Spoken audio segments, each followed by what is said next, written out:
ഈശോ മിശിഹായ്ക്ക് സ്തുതിയായിരിക്കട്ടെ. ഒരു പ്രാർത്ഥനയോടുകൂടി നമുക്ക് ഇന്നത്തെ ക്ലാസ് ആരംഭിക്കാം. സ്നേഹപിതാവായ ദൈവമേ, അവിടുത്തെ പുത്രനായ യേശുക്രിസ്തുവിൻ്റെ നാമത്തിൽ ഒരുമിച്ച് കൂടിയിരിക്കുന്ന ഞങ്ങളുടെ ഇടയിലേക്ക് അവിടുന്ന് കടന്നു വരണമേ.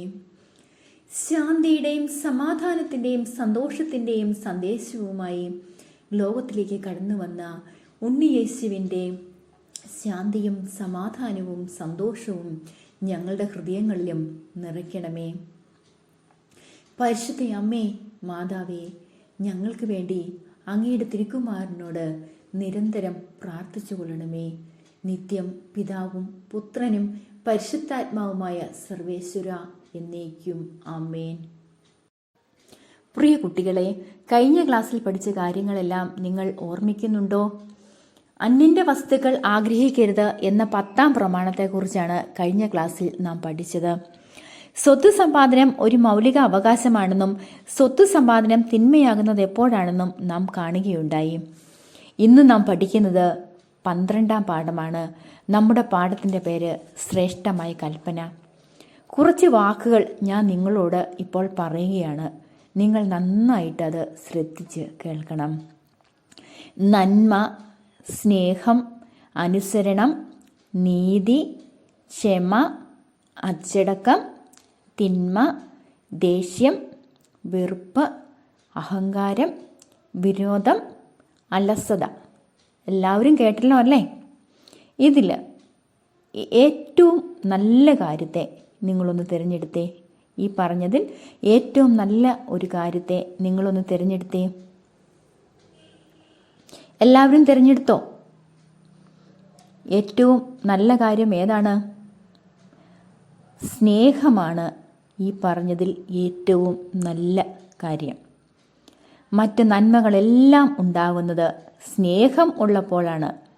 സ്നേഹം ഇല്ലാതായാൽ മറ്റ് നന്മകൾ അർത്ഥശൂന്യമായി തീരും. ഈശോയുടെ കുരിശുമരണത്തിന് തൊട്ടു മുമ്പുള്ള പെസഹ ആചരണത്തെക്കുറിച്ച് വിശുദ്ധ ഗ്രന്ഥത്തിൽ നാം കാണുന്നുണ്ട്. അത്താഴ സമയത്ത് ഈശോ ശിഷ്യന്മാർക്ക് ഒരു പുതിയ കൽപ്പന നൽകി. സ്നേഹത്തിന്റെ കൽപ്പനയായിരുന്നു അത്.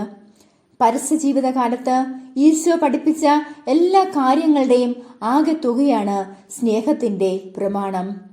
പഴയ നിയമ ജനതയ്ക്ക് ദൈവമായ കർത്താവ് നൽകിയ 10 പ്രമാണങ്ങളെയും വിശദീകരിക്കുകയും പൂർത്തീകരിക്കുകയും ചെയ്ത ഈശോ അവയുടെ എല്ലാം പൂർണ്ണതയായി സ്നേഹത്തിന്റെ പുതിയ കൽപ്പന നൽകി. അവിടുന്ന് നമ്മോട് പറയുന്നു, ഞാൻ നിങ്ങളെ സ്നേഹിച്ചതുപോലെ നിങ്ങളും പരസ്പരം സ്നേഹിക്കുവിൻ.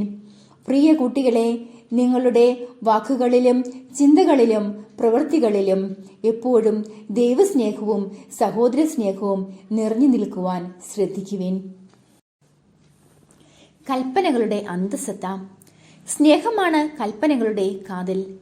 മനുഷ്യ ജീവിതത്തെ നയിക്കേണ്ടത് ഈ സ്നേഹമാണ് എന്ന് 10 കൽപ്പനകൾ വ്യക്തമാക്കുന്നു. ദൈവത്തെ സ്നേഹിക്കുക എന്നതാണ് പ്രഥമവും പ്രധാനവുമായ കൽപ്പന. 2ാമത്തെ കൽപ്പനയായ സഹോദര സ്നേഹം തുല്യ പ്രാധാന്യം അർഹിക്കുന്നു. സ്നേഹമെന്ന നാണയത്തിൻ്റെ 2 വശങ്ങളാണ് ദൈവസ്നേഹവും സഹോദര സ്നേഹവും. തൻ്റെ പരസ്യ ജീവിതകാലത്ത് ഈശോ പഠിപ്പിച്ച എല്ലാ കാര്യങ്ങളുടെയും ആകെ തുകയാണ് സ്നേഹത്തിൻ്റെ പ്രമാണം. ദൈവസ്നേഹം. സ്നേഹം തന്നെയായ ദൈവത്തെ സ്നേഹിക്കുക എന്നത് സൃഷ്ടികളുടെ അവകാശവും കടമയുമാണ്. സ്നേഹത്തിൻ്റെ പൂർണ്ണതയിൽ നിന്നാണ് ദൈവം നമ്മെ സൃഷ്ടിച്ചത്. നമ്മെ പരിപാലിക്കുന്നതും രക്ഷിക്കുന്നതും ഈ ദൈവം തന്നെയാണ്. ദൈവത്തെ സ്നേഹിക്കാനും ആബാ പിതാവേ എന്ന് വിളിക്കാനും ഈശോ നമ്മെ പ്രാപ്തരാക്കുന്നു. ദൈവത്തെ സ്നേഹിക്കേണ്ടത് എങ്ങനെയെന്ന് ഈശോ നമുക്ക് കാണിച്ചു തന്നിട്ടുണ്ട്. നമ്മുടെ ജീവിതത്തിൽ ദൈവത്തിന് 1ാം സ്ഥാനം നൽകിക്കൊണ്ടും അവിടുത്തെ കൽപ്പനകൾ അനുസരിച്ചുകൊണ്ടും ദൈവത്തിന് ആരാധനയും കൃതജ്ഞതയും അർപ്പിച്ചുകൊണ്ടും പരസ്നേഹ പ്രവൃത്തികൾ ചെയ്തുകൊണ്ടുമാണ് നാം ദൈവത്തോടുള്ള സ്നേഹം പ്രകടിപ്പിക്കേണ്ടത്. ദൈവത്തിന് നമ്മോടുള്ള സ്നേഹത്തിൻ്റെ ഉത്തമ ദൃഷ്ടാന്തമാണ് തൻ്റെ പ്രിയപുത്രനെ നമ്മുടെ രക്ഷയ്ക്കായി ലോകത്തിലേക്ക് അയച്ചത്. പാവപ്പെട്ടവരിൽ പാവപ്പെട്ടവനായി കാലിത്തൊഴുത്തിലെ പുൽത്തൊട്ടിലിൽ പിറന്ന് നമ്മുടെ പാപങ്ങൾക്ക് വേണ്ടി കുരിശിൽ മരണം വരിച്ച ഈശോ ദൈവത്തിന് നമ്മോടുള്ള സ്നേഹത്തിൻ്റെ ഉത്തമ ഉദാഹരണമാണ്. സഹോദര സ്നേഹം. താൻ ദൈവത്തെ സ്നേഹിക്കുന്നുവെന്ന് ആരെങ്കിലും പറയുകയും സ്വന്തം സഹോദരനെ ദ്വേഷിക്കുകയും ചെയ്താൽ അവൻ കള്ളം പറയുന്നു. കാരണം കാണപ്പെടുന്ന സഹോദരനെ സ്നേഹിക്കാത്തവന് കാണപ്പെടാത്ത ദൈവത്തെ സ്നേഹിക്കാൻ സാധിക്കുകയില്ല. ക്രിസ്തുവിൽ നിന്ന് ഈ കൽപ്പന നമുക്ക് ലഭിച്ചിരിക്കുന്നു. 1 യോഹന്നാൻ 4:20-21 വാക്യങ്ങളിൽ നാം ഇങ്ങനെ കാണുന്നു: ദൈവത്തെ സ്നേഹിക്കുന്നവൻ സഹോദരനെയും സ്നേഹിക്കണം. ക്രൈസ്തവ ജീവിതത്തിൻ്റെ മുഖമുദ്രയാണ് സഹോദര സ്നേഹം. മനുഷ്യർക്ക് വേണ്ടി സ്വജീവൻ സമർപ്പിച്ച് ഈശോ ദൈവസ്നേഹം വെളിപ്പെടുത്തി. നല്ല സമറിയക്കാരൻ്റെ ഉപമ നാം വിശകലനത്തിൽ വായിക്കുകയും പഠിക്കുകയും ചെയ്തിട്ടുണ്ട്. ഈ ഉപമയിലൂടെ ഈശോ നമ്മെ പഠിപ്പിച്ചതും സഹോദര സ്നേഹത്തെക്കുറിച്ചാണ്. ക്രൈസ്തവ ജീവിതത്തിൻ്റെ മുഖമുദ്ര സ്നേഹവും കാരുണ്യവുമാണ്. മനുഷ്യരെല്ലാവരും ദൈവത്തിൻ്റെ മക്കളാണെന്നും എല്ലാവരെയും സ്നേഹിക്കേണ്ടതും സഹായിക്കേണ്ടതും നമ്മുടെ കടമയാണെന്നും ഓരോ ക്രൈസ്തവനും ഓർമ്മിക്കേണ്ടതാണ്. നമ്മുടെ പ്രവൃത്തികളിലൂടെ സഹോദര സ്നേഹം നാം പ്രകടിപ്പിക്കണം.